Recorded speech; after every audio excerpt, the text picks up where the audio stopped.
Dinibiya sa amin, walang puknat ang ulan. Halos araw-araw ay walang tigil ang buhos ng ulan. Kaya naman napakasarap magluto ng gulay na ginataan. At isa sa mga masarap na gulay na pwede natin gawin pag tagulan ay ang laing.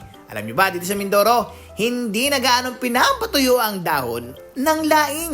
Rekta na agad sa mainit na kawali ang pangalawang gata.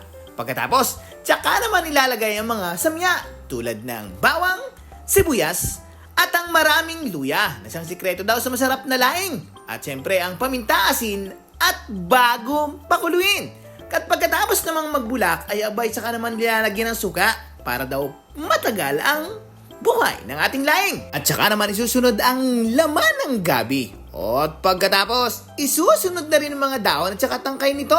Ay sadya namang napakasarap kumain yung mga ganaring klase ng ulam pag tag-ulan. Ay talaga namang satisfying. At kapag luto na ang laman ng gabi, tangkay at dahon nito, naglalagay kami ng ninit-nit na laman ng tinapa. Nagdadagdag rin ng lasa. Tsaka naman nilalagay ang unang gata.